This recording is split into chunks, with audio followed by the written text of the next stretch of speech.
Thousands of years ago, a name was carved into stone tablets: Gilgamesh, neither a full god nor an ordinary man. He was strong, powerful, but above all, he was chasing a single question: is immortality possible? This epic, passed down from the dusty shelves of time in the heart of Mesopotamia, is not just the story of a king, it's humanity's first great confrontation with existence itself. Friendship, loss, ambition, death, and the quest. The very first of the questions we still struggle to answer today echoes through this tale. If death is inevitable, what makes life worth living? If you're ready, we're embarking on a journey into the oldest epic in history. This is the story of Gilgamesh. By the way, if you enjoy this kind of content, please don't forget to subscribe to my channel and like the video. Your support means a lot to me. Welcome to my channel, Discovery of the Mystery, where we will uncover the secrets.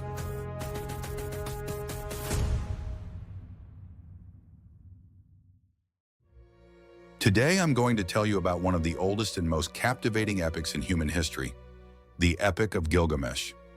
This story, which has come down to us from Sumerian tablets, weaves a deep narrative filled with universal themes such as the pursuit of immortality, friendship, power, and the mortality of man.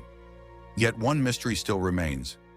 Is this epic based on real events, or is it purely a work of fiction? Is the Epic of Gilgamesh a story rooted in historical truth, or was it simply a legend created to deliver a message to the people? Could this tale have actually happened, or is it a myth invented by ancient kings to portray themselves as gods and solidify their rule? To find the answers to these questions, don't just rely on what I tell you. After watching the video, I encourage you to do your own research and come to your own conclusions. Remember, questioning and exploring are the most important steps toward true knowledge. Gilgamesh is the legendary king of the city of Uruk and holds a significant place in Sumerian mythology. He is described as half god and half human.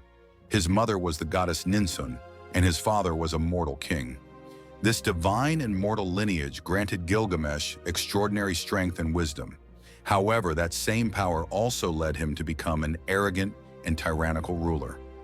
He is said to have possessed a flawless body and unbeatable strength in battle. At the same time, his courage, adventurous spirit, and ambition inspired awe, but also caused harm to those around him. Uruk was one of the major cities of Mesopotamian civilization, and it reached great splendor under Gilgamesh's rule. The city's magnificent walls were built during his reign and reflected the glory of Uruk. But the people weren't pleased with Gilgamesh's personal traits. His cruelty, mistreatment of the people, and abuse of power caused great unrest in the city. He forced the people into heavy labor, took women into his palace by force, and restricted the freedom of the citizens. This led the people to cry out to the gods in desperation. With the influence of his semi-divine power, Gilgamesh rules his people arbitrarily. There is no one who can oppose his strength, and this creates a deep sense of helplessness among the people. When they can no longer endure his oppression, the people begin to pray to the gods. In response to the pleas of the people of Uruk, the gods take action to balance Gilgamesh's power and ease the suffering of the people. The chief goddess Uruk shapes the earth and creates Enkidu, a powerful and wild being. Enkidu is designed to be a rival equal to Gilgamesh in strength and a companion who can challenge his reckless behavior. Thus, the appearance of Enkidu marks the first step in Gilgamesh's transformation journey. Enkidu begins his life in the wild, living among animals in a completely natural environment. He roams naked like the animals, sleeps beside them, and exists as a part of nature, entirely isolated from human life. Enkidu's existence represents the purity of nature and the innocence of the pre-human era. He is so strong and brave that he destroys the traps set by shepherds, interferes with hunters' work, and protects the animals of the wild. This causes great concern among the hunters and shepherds in the region. To tame and civilize Enkidu, the hunters devise a plan. As part of this plan, Shamhat, a temple prostitute from Uruk, is sent to Enkidu. Shamhat's beauty and allure capture Enkidu's attention, and they spend 7 days together. During this time, Enkidu's wild nature begins to change, and his bond with the animals weakens. Shamhat teaches Enkidu how to eat food, drink water, and behave like a human. She also introduces him to the basic elements of civilization. Under Shamhat's influence, Enkidu undergoes a transformation and steps away from nature into the human world. This process of becoming civilized is not just a physical change for Enkidu, but also a spiritual awakening. He is no longer one with the animals and becomes an individual within human society. After this transformation, Enkidu will meet Gilgamesh and play an important role in his life. After being civilized by Shamhat, Enkidu sets off toward the city of Uruk. At this time, Gilgamesh's oppressive and tyrannical behavior toward the people continues. Enkidu takes action to end Gilgamesh's cruelty and protect the people. Gilgamesh enforces an unjust tradition where he claims the right to sleep with brides on their wedding night. To put an end to this injustice, Enkidu confronts Gilgamesh. The two powerful figures face off in Uruk. A fierce battle erupts between them. In this fight, Gilgamesh and Enkidu are equally strong, but in the end, Gilgamesh prevails. This increases the mutual respect between them. Enkidu acknowledges Gilgamesh's strength. Gilgamesh, in turn, admires Enkidu's courage. After the battle, a deep friendship blossoms between Gilgamesh and Enkidu. Enkidu provides Gilgamesh with the balance and guidance he needs as a friend.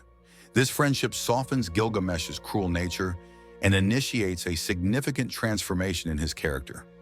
Enkidu becomes not just a physical companion for Gilgamesh, but also a moral guide. Their friendship encourages them to embark on great adventures together. Gilgamesh proposes a journey to kill the terrifying creature Humbaba, the guardian of the cedar forest. This adventure is shaped by both Gilgamesh's and Enkidu's desire to prove their courage and strength. Although Enkidu initially opposes the idea, he eventually supports Gilgamesh's determination, and the two set off together. Humbaba is a massive and terrifying creature, appointed by the god Enlil as the guardian of the cedar forest. His presence serves as a symbol that challenges both the power of the gods and the courage of humanity. By defeating Humbaba, Gilgamesh aims to take a major step toward immortality and to turn his name into legend. Before embarking on this dangerous mission, Gilgamesh prays to the god Shamash and asks for his help. Shamash promises to support him and says he will send his powerful winds. Gilgamesh's mother, the goddess Ninsun, also prays to the gods, begging them to protect her son. With the help of both their physical strength and divine support, Gilgamesh and Enkidu set out on their journey. When they reach the cedar forest, they encounter Humbaba deep within its shadows. Humbaba is extremely frightening, both in appearance and in the sounds he makes. Even the forest itself seems shaped by his power, dark and filled with terror. Despite their fear, Gilgamesh and Enkidu face him head-on. During the battle, Humbaba uses his immense strength to resist them. However, the winds of Shamash surround him, limiting his movements and giving Gilgamesh and Enkidu a crucial advantage. These winds blind Humbaba and leave him defenseless. With the help of Shamash, the two heroes defeat the creature. In his final moments, Humbaba begs Gilgamesh to spare his life. In exchange, he offers control of the cedar forest. But Enkidu reminds Gilgamesh that Humbaba poses a great danger and must be killed. In the end, Gilgamesh listens to Enkidu and strikes down Humbaba. Humbaba's death marks a great victory for both of them. It proves Gilgamesh's courage and determination, while also highlighting the power of the gods and their influence over humanity. However, Humbaba's death is considered a grave sin in the eyes of the gods. Enlil disapproves of what Gilgamesh and Enkidu have done. Despite the gods' displeasure, Gilgamesh becomes even more famous and is praised for his victory. Following this triumph, Ishtar, the goddess of love and war, becomes infatuated with Gilgamesh and falls in love with him. She proposes marriage, promising him great wealth, power, and divine protection in return. But Gilgamesh rejects her offer. He mocks her by recalling her past behavior and how she mistreated those she once loved. He clearly states that being with her would only bring trouble. Enraged by Gilgamesh's rejection and insults, Ishtar goes to the gods of the heavens to seek revenge. She approaches her father Anu and demands that he send the bull of heaven to punish Gilgamesh. At first, Anu refuses, knowing that unleashing the bull would bring massive destruction to the earth. But under Ishtar's threats and persistence, Anu eventually agrees. The bull of heaven descends to Uruk and spreads fear and chaos among the people. This gigantic creature tears up the land, kills thousands, and causes widespread devastation in the city. The people of Uruk are left terrified and desperate. Gilgamesh and Enkidu fight the bull of heaven together. Despite the bull's immense strength, they manage to defeat it through their brave and coordinated teamwork. Enkidu breaks the bull's horns, and Gilgamesh kills the creature. After their victory, Gilgamesh offers the bull's heart to Ishtar in defiance. This act further angers the gods. For humans, especially Gilgamesh and Enkidu, to defy the gods and kill a divine creature sent by a goddess is seen as a great offense. The gods come together to punish Gilgamesh and Enkidu, deciding that their actions must not go unpunished. However, because Gilgamesh is half god, he cannot be punished directly. Instead, the gods decide that Enkidu, being fully mortal, must die. Enkidu falls ill and quickly grows weak. During his sickness, he feels abandoned by the gods and begins to question the meaning of his life. Before his death, he expresses regret for killing the bull of heaven and Humbaba. The great victories he once shared with his friend Gilgamesh now haunt him.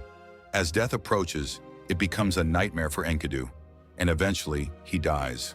The loss of his friend forces Gilgamesh to confront the reality of death for the first time in his life. Overwhelmed with grief, he mourns for days. Gilgamesh weeps beside Enkidu's body, unwilling to accept his death. Once seeing himself as an invincible hero, he now realizes that death comes for everyone. This moment marks the beginning of Gilgamesh's quest for immortality, which will become his greatest life goal. With Enkidu's death, Gilgamesh begins to question the temporary nature of human life. He becomes obsessed with finding a way to escape death and uncover the secret of eternal life. For Gilgamesh, this journey means seeking out Utnapishtim, a legendary figure in Sumerian mythology known for his wisdom and immortality. Utnapishtim is a mortal who was granted eternal life by the gods. Gilgamesh sets out to find Utnapishtim, who lives far away in a remote place called the Waters of Death. To reach this distant land, Gilgamesh embarks on a difficult journey, crossing unknown regions and facing great dangers. He arrives at the gates of the Twin Mountains, which separate the realm of the gods from the world of humans. The gates are guarded by enormous, terrifying scorpion men. They ask Gilgamesh why he dares to make such a perilous journey. Seeing the determination in his eyes, the scorpion men open the gate and allow him to pass. Beyond the Twin Mountains, Gilgamesh must travel through a pitch-black tunnel where his endurance and courage are tested. Eventually, Gilgamesh emerges into a magical garden created by the gods. In this garden, there are crystal trees, fruits made of precious stones, and breathtaking beauty. Yet without being distracted by the wonders around him, Gilgamesh continues on his path. Along the way, he encounters a goddess named Siduri. She tries to convince Gilgamesh that humans are mortal and that the search for immortality may be meaningless. She tells him to enjoy life and accept the reality of death. However, Gilgamesh refuses to listen to her and continues his journey. He then meets a boatman named Urshanabi. Urshanabi agrees to guide Gilgamesh to Utnapishtim, but to do so, they must cross a dangerous region known as the Waters of Death. No human can survive this sea, but with Urshanabi's help, Gilgamesh safely reaches the distant shore. Finally, Gilgamesh meets Utnapishtim and asks him for the secret of immortality. Utnapishtim explains that immortality was never meant for humans, as they were created to be mortal. Eternal life is reserved only for the gods or those granted a divine exception. To illustrate this truth, Utnapishtim tells Gilgamesh his own story, how the gods once sent a great flood to destroy the world and how he survived it. While Utnapishtim cannot give Gilgamesh immortality directly, he offers him a glimmer of hope. Utnapishtim tells Gilgamesh about the existence of a plant called the Plant of Rejuvenation, which has the power to restore youth to the one who finds it. This plant lies hidden in the depths of the waters, and while retrieving it is extremely dangerous, it offers Gilgamesh a chance to complete his quest for immortality. Determined, Gilgamesh sets out to find the location Utnapishtim described. The plant is located deep within a water source, protected by dangerous creatures and obstacles. With great courage and determination, Gilgamesh dives into the deep waters. After a long struggle, he finds the plant and surfaces safely. He is filled with hope about the plant's effects and believes it could be a great gift, not just for himself, but for the people of Uruk as well. Gilgamesh takes the plant and begins his journey home. However, during a rest stop by a water source, something unexpected happens. As he falls asleep, a snake is drawn by the scent of the plant and steals it right in front of Gilgamesh's eyes. After eating the plant, the snake sheds its skin and becomes rejuvenated. Witnessing this, Gilgamesh is overwhelmed with disappointment. Watching his hopes for immortality slip away forces him to accept his own mortal nature. With the loss of the plant, Gilgamesh fully understands that immortality is beyond human reach. This moment leads him to a deeper understanding of life and death. He realizes that immortality is reserved for the gods, and that humans must make peace with the fleeting nature of life. This realization shifts Gilgamesh's focus. No longer chasing eternal life for himself, he chooses instead to leave behind a meaningful legacy for his people. He returns to Uruk, determined to live a more purposeful life. He seeks immortality not through his physical body, but through his accomplishments and the legacy he leaves behind. Gilgamesh dedicates himself to completing the massive walls of Uruk and the other magnificent works that beautify the city. He works to ensure the safety and prosperity of his people, creating a sense of permanence through the greatness of his deeds. Gilgamesh's journey transforms into a quest to accept mortality, discover the meaning of life, and achieve symbolic immortality through legacy. The epic sheds light on universal human struggles, fear of death, the search for life's meaning, the power of friendship, and the desire to leave a lasting mark. Though Gilgamesh never attains physical immortality, he achieves something greater, eternal life through story. The Epic of Gilgamesh is considered one of the oldest literary works ever recorded. However, whether the epic is based on true historical events or is purely fictional remains uncertain. Some Sumerian tablets and king lists mention a ruler named Gilgamesh among the kings of Uruk, suggesting he may have been a real person. Yet the involvement of gods, mythical creatures, in the quest for immortality lend the tale a clearly mythological tone. The story has survived through translations of Sumerian tablets and ancient texts. Passed down through Sumerian, Akkadian, Babylonian, and Assyrian cultures, the tale has taken on many versions, each civilization adding its own interpretation. Whether it holds a historical core or is merely a work of symbolic storytelling remains unknown. The Epic of Gilgamesh offers a powerful narrative that encourages reflection on life and death, universal themes that still resonate today. Much like how future civilizations might interpret our films and novels to understand our world 1,000 years after our fall, this epic might serve as a glimpse into how ancient people thought about existence. Ultimately, whether or not Gilgamesh truly lived, the epic endures as a profound legacy, rich with timeless wisdom and insight. It is a lasting testament that humanity will always contemplate the meaning of life and the inevitability of death. Maybe Gilgamesh set out on his journey not to find immortality in his body, but to show us that we should search for it in the legacy we leave behind. Maybe his epic was an answer to that timeless question humanity asks in every era. What defines a meaningful life? Is it power, victory, or the traces we leave behind? If we can still read his name carved into stone today, then in a way, Gilgamesh truly did become immortal. But perhaps what truly matters is that his quest still echoes within us. Maybe we are all a bit like Gilgamesh, mourning the friends we've lost, chasing after immortality, and ultimately searching for the meaning of life.